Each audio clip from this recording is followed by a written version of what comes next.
outsider, underdog, immigrant. I made it, and I'm not going to blow it. You can't make an American dream omelet without breaking a few eggs. Olay faced expensive gels that don't last and wiped him out. New Olay Hyaluronic Lightweight Gel Moisturizer is supercharged to hydrate 2 times longer and outlast a $400 cream. Face it, it's time for Olay. It's completely ridiculous. Tomorrow on ET, we're with Ryan Reynolds for his big Hollywood honor. Plus, I want to see it with my own eyes. Let's go. Our exclusive in Waco, Texas with Chip and Joanna Gaines for their fixer-upper castle. Happening now. It's day 4 of the trial of a man accused of severely injuring his son back in 2018. In a rare move today, evidence from a separate case was allowed into testimony today. We'll explain coming up. And we've got even chillier temperatures that move in for the upcoming weekend. Plus, we have some rain chances to talk about. We'll get to those details coming up in just a bit. Safety regulators are warning families to stop using this one-wheeled electric skateboard. Coming up, we explain the danger and why the company is refusing a recall. The news at 5 starts right now. First at 5, the acting chief of police for the Uvalde City Police Department, the day of the shooting at Uvalde's Robb Elementary, is leaving that post. Lieutenant Mariano Pargas has officially retired from the force. Uvalde City officials confirming Pargas was offered a retirement package today. This comes after CNN released a report earlier this week showing Pargas knew that children were still alive inside the classroom, but did not act. A city council meeting was scheduled for Saturday to discuss his possible termination. Now, Pargas is still a county commissioner for Uvalde County, but he did not show up to yesterday's meeting. Tonight, we're learning yesterday's 5.4 magnitude earthquake in Pecos damaged a building right here at University Health in San Antonio. This is a look from Sky 12 at the Robert B. Greene Historical Building. Yeah, officials say this building has been closed off. A safety zone has been put up around this building. The administrative services that were inside this building have been moved. Engineers are looking at other buildings as well as this one to still see how much damage was done on the hospital campus as well. We'll have more on this story coming up at 6 o'clock.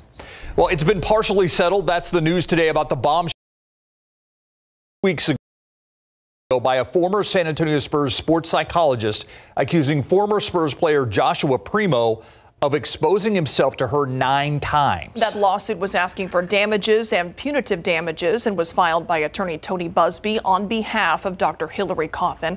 She accused not only Primo of inappropriate behavior, but also the NBA team of failing to take action before then dismissing her. Let's go down to our Greg Simmons. And Greg, this settlement is with the team. It is not with Primo. Correct. She's withdrawing her claims against the Spurs, but not with Primo. Details of a financial settlement, if any, has just a statement by Busby that all parties agreed to resolve this matter after the lawsuit was filed in Bexar County just 2 weeks ago. Primo was abruptly released by the Spurs on October 28 with no explanation other than a brief statement by Spurs Sports and Entertainment CEO R.C. Buford that said in part the decision will serve the best interests of the organization and Joshua. Then after the lawsuit was filed, Buford added that we disagree with the accuracy of the facts, details, and timeline. Part of the lawsuit, Dr. Coffin said she first informed the Spurs in January of 2022 before he was dismissed in late October. Buford released another statement today providing a few more details. It reads, and in part, the situation regarding Josh Primo is a matter we take seriously. Since learning of the allegations, we have taken and are taking measures to ensure that all parties involved are treated with dignity and respect. We know we owe that to Dr. Coffin, our players, our staff, and our community. As an organization, we are continuously evaluating and refining our process so that ultimately reflect the values and culture of who we aspire to be every day. To that end, we have decided to collaborate with Dr. Coffin and other experts in an effort to review and improve our workplace processes and procedures. To be clear, Dr. Coffin has withdrawn her claims against the Spurs, but not with Primo himself. The new Missions ownership holds their first press conference today. Got there for you coming up in sports. All right, thank you, Greg. He is accused of abusing 2 of his children. This week, we've been following the trial of Terrence Harper, the man accused of severely injuring his 4-month-old son. And in an unusual move today, testimony about a separate charge against Harper was allowed in trial.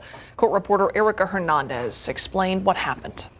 Terrence Harper is on trial on an injury to a child charge. This is all due to an incident in 2018 that left his 4-month-old son permanently disabled. Today, testimony was allowed about a separate incident currently awaiting trial involving Harper dating back to 2012. A San Antonio Fire Department paramedic described a call in 2012 involving a 5-month-old child. Arrived on scene, a gentleman that was there handed the child lifeless to us. That child later died from head injuries and bruising on his body. Harper, a main suspect, wasn't charged with capital murder in that case until it was reopened in 2018 after his son was injured. An interrogation video from 2012 was also admitted and shown to the jury. Former homicide detective Ricky Lopez took the stand to talk about the video and says during questioning, Harper gave inconsistent stories as to what happened to the 5-month-old baby. Harper at one point says the baby just started vomiting milk after he fed him. So I continued to pat the baby on the back, and then the next thing I know, I see milk coming out of his nose, and he's shaking and he's freaking out. Harper goes on to say that he immediately had his ex-girlfriend call 911. Usually evidence from a pending case is not talked about or permitted until a sentencing phase, but it was allowed in this case under Legal Rule 404B because the evidence might prove things like motive, opportunity, intent, and preparation. Now, this case is slowly moving along. The state tells us today that they still have about 7 to 8 witnesses to put on the stand. At this point, it looks like it will be continuing into next week. At the Kevin Reeves Justice Center, Erica Hernandez, KSAT 12 News. A man who drove off an elevated ramp, killing his passenger, now being charged with murder. That crash happened just after 2:30 this morning on I-35 near the Frio Street exit. According to Sheriff Javier Salazar, the 19-year-old driver, James Chancellor, was trying to get away from a deputy. The deputy says the man was going too slow, and when he attempted to pull him over, the driver instead sped up. The driver lost control of the car, causing it to fly off the elevated highway, smashing to the ground below. The vehicle traveled, I believe they're telling us, about 110 feet after leaving that roadway, and probably tumbled end over end and barrel rolled. The 33-year-old woman in the passenger seat taken to a nearby hospital where she died. Deputies say the man had several outstanding warrants and a gun. Sheriff Salazar also says when that car flew off the highway, it hit a memorial dedicated to a previous crash victim. An investigation is underway this evening after a teen was shot while walking through the gate of an apartment complex. That shooting happened around 1 o'clock this morning at the Pecan Valley Apartments along W.W. White Road. According to SAPD, the 14-year-old boy was walking through the pedestrian gate at the complex. That's when officers say that a car drove by and someone began shooting. The boy was hit in the leg and taken to BAMC. He is expected to be okay. The teen says that he did not see anyone shoot him. An Amtrak train that left San Antonio yesterday hit a car in central Texas, killing a person. ABC News reports the Texas Eagle Train 22 hit a car that was on the tracks in Moody. That's a city north of Temple in McLennan County. The train was delayed for several hours while in San Antonio. It left about 6 p.m. No information about the victim has been released. San Antonio police and Crime Stoppers asking for help to identify a robbery suspect. Take a look here. According to SAPD, this man went into a store on Military Drive with a handgun and held a 76-year-old woman at gunpoint. Police say he demanded cash, lottery tickets, and vape pens. If you have any information, call Crime Stoppers at 210-224-STOP. Check out traffic on this Thursday. 56 degrees out there, and you can see a big backup. This is not all that unusual for this part of town. It's 281 south. That's the ramp that's heading on to Loop 410 west, and that's Loop 410 west that you see down below. That is also backed up, and the access road as well. No major traffic tie-ups to tell you about, but this is very slow going, which, again, pretty normal for this time of day. Yeah, and also what's not normal for something this time of year, the cooler temperatures that we still have in place this Thursday. Our average high for this time of year is around 71 degrees here in San Antonio. We had mostly cloudy skies for a good chunk of the day as well, holding those temperatures down. 55 in Lakey, 60 out in Del Rio, 61 in Eagle Pass, 56 in Leon Springs, 59 over in Lavernia, and 57 up in Bulverde. If you're stepping out for any evening plans, definitely take the jacket jacket with you because it will be pretty chilly out there. Temperatures falling into the low 50s after dinner time and then eventually into the upper 40s later tonight. Now, even cooler conditions in store as we head into the weekend. We also have some rain chances to talk about, which we'll do in just a bit. All right, thank you, Mia. Now to the murder mystery in Idaho. 4 University of Idaho students found stabbed to death last weekend, and their killer is still out there. As ABC's Rena Roy reports, police are releasing some new information about the killings as they're warning the public to stay vigilant. As the manhunt intensifies for a killer, welcome back. This chilling video shows lifelong best friends Kaylee Gonzalez and Madison Mogan in their final hours last weekend, ordering late-night food at 2 a.m. Police say the University of Idaho students were found stabbed to death just a few hours later, along with Shauna Kernadel and Ethan Chapin in an off-campus apartment in the small town of Moscow. Police walking back their original claims that there was no imminent threat to the community. We cannot say that there's no threat to the community. And as we have stated, please stay vigilant. Investigators say they were killed around 4 a.m. and 911 was called around noon. There was no forced entry into the home. There's that keypad lock on it, and my sister was absolutely a door locker. This was the party house, and it's been generations. And so I won't say that they were very private with that code. Authorities believe this was a targeted attack and that the victims potentially knew their killer. This killer didn't all of a sudden show up at this house. He knew this house, and he was able to get in, it sounds like, with little trouble. Police and Kaylee's older sister confirming that 2 other female roommates were home at the time of the attack and survived, and that they are cooperating with the investigation. These 2 roommates were in the home at the time of this, and they made it out the next morning. Still at this point, authorities don't have a suspect, don't have a murder weapon, and they don't have any leads that they're willing to share. Rena Roy, ABC News, New York. And tonight, an H-E-B meat supplier recalling 94,000 pounds of ground beef. Tyson Foods is recalling its 5- and 10-pound chubs of Hill Country Fare 73% ground beef and 5-pound chubs of H-E-B 80% ground chuck.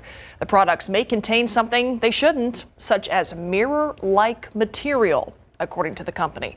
The meat was sold with a November 25th, 2022 freeze-by date. If you bought any of these products, you can return it to the store for a full refund. Customers with any questions can call 1-800-432-3113. No one has been hurt. A safety alert now about some products your kids may use. An inflatable bounce house, a one-wheel skateboard. Combined, they're linked to at least 5 deaths. 12 on your side's Marilyn Moritz explains the risk and why hundreds of thousands of portable generators are also under recall.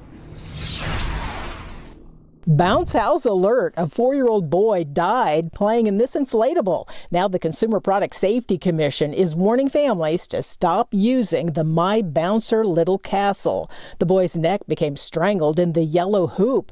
Parents are urged to get rid of it now. Another warning to stop using the one-wheel, self-balancing electric skateboard. Regulators say it has a fatal defect, ejecting riders. At least 4 people have died in the last 3 years. Several more suffered head trauma, paralysis, and other injuries. The company, Full Motion, is refusing a full recall, saying its product is safe when used with basic common sense safe rider principles. Generac is recalling more than 300,000 portable generators after 24 people had their fingers amputated. Fingers can get pinched in a handle when moving it. The recall is for various models of Generac and DM 6500 and 8,000 watt generators. The company will send the latest repair kit.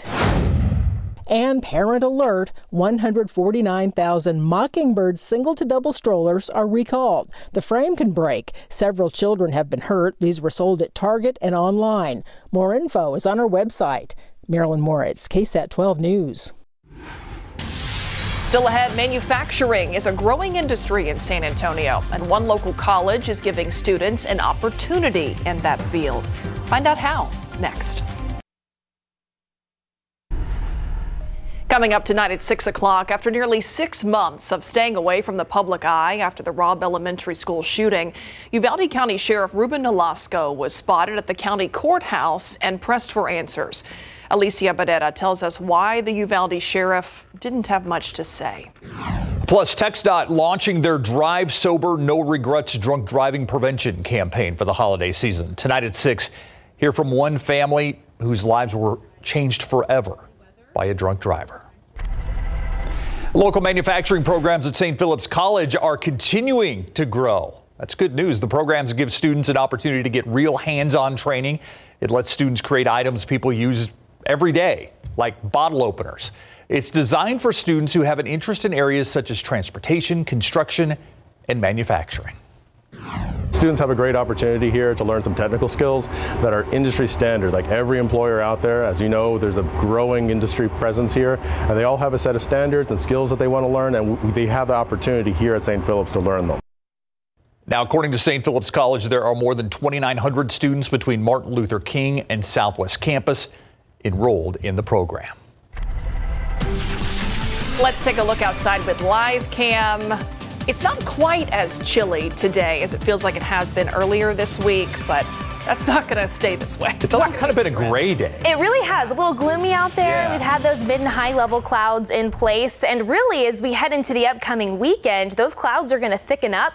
And they're really going to be with us as we head into next week as well. So let's take a look at those weather headlines, what we're monitoring here really over the next 72 hours. So tomorrow is still going to be chilly. In fact, I think highs tomorrow likely a few degrees cooler than what we found out there today. For most of us in the low 50s, thanks to just a little bit more of that thicker cloud cover in place. But this weekend, even cooler. We get a reinforcing push of some cool air that moves in from the north tomorrow night and into early Saturday. And that, combined with some rain chances, is only going to hold temperatures in the 40s as we head into the weekend as well. But speaking of those cold rain chances, nothing really to tell you about this evening. We are quiet out there on the radar after we did find some sprinkles out there and even a few reports of some light sleet mixing in earlier this morning across portions of Wilson County near Lavernia. All of that activity has moved well off to our east this Thursday evening.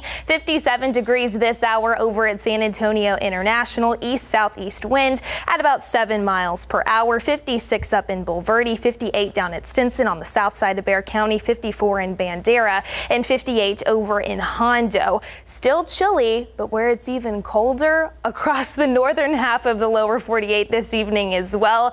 Below freezing or at freezing for areas in pink. It's 26 up in Minneapolis, 13 degrees in Bismarck, North Dakota, 20 in Denver. That all behind a cold front. This is an elevated front that looks to push through our area tomorrow evening and again into early Saturday. So that's what's going to help bring in some cooler temperatures for the weekend. But also, as we see a little pocket of energy move across south central Texas, we also are looking to find some increasing rain chances, especially by tomorrow evening and even more so on Saturday. So let's time out what the radar could look like here over the next few days. Tomorrow morning, kind of like this morning, a few sprinkles certainly possible. I think some showers could be in the works across the far southern reaches of our area. As we head into lunchtime, a few more splash and dash showers out there. By Friday evening plans, we'll call it about a 40% potential for some scattered light rain. Not looking at any severe weather or anything like that over the next few days, but you will want to bundle up because it's going to be cold, and you will want to take the rain jacket and the umbrella with you if you are stepping out for some of those Friday evening activities, and really keep it with you. As we head into Saturday, we see that energy move across the region, and we are expecting more widespread showers to push across the area as well, especially through the morning and into the early afternoon. Honestly, Saturday is going to be a great day to stay inside. If you have some movies that you've been wanting to watch, probably a good day to do that because it's just going to be damp out there and plenty cold and a gloomy day as well. Let's talk temperatures. Tomorrow morning, we'll start off in the 40s here in the San Antonio area. Some 30s possible across portions of the Hill Country and the I-10 corridor northwest of San Antonio. KSAT 12-hour forecast shows that those temperatures will be slow to warm through the first half of the day. Low 50s in store for those daytime highs, around 53 here in San Antonio. You can see those temperatures, how they cool down this weekend. The cloud cover is with us into next week, and then maybe a slight warming trend just just ahead of Thanksgiving before we try to work another front in here by Turkey Day. Look at all that gray. I know, so gloomy. At least we got the turkey in the 7-day. There you go. Thanks, Mia. All right, so I'm just thinking about the owner's suite. At the Missions games. It's going to be crowded. Yes, it sure is. There are a lot of owners, and it's a very exciting day because the first local ownership since the late Tom Turner and Wally Moon owned and ran the San Antonio Dodgers back in the 80s. When we come back, the new Missions ownership is paraded out today. And when we come back, the Spurs look for a road win. Please. Coming up.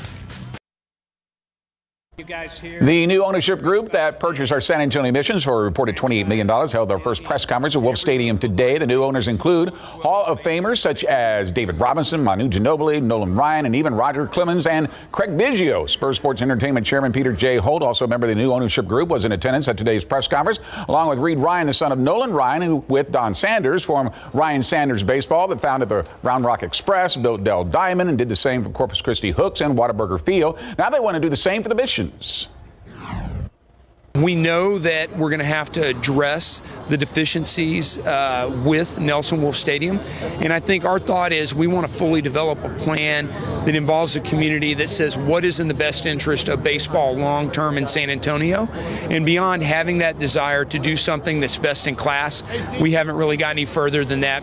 All right, there is talk of a new stadium located near downtown along the San Pedro Creek development. Our San Antonio Spurs are looking for the first win of a 5-game, 7-day road trip tonight when they face the Kings in Sacramento. That's because they're coming off back-to-back losses, a blowout against the Golden State Warriors, and then wasting a career performance by Jakob Poeltl and the 117-110 loss in Portland on Tuesday night. Now, after a day off, the Spurs will look to crown the Kings, who are now 7-6 to start their season.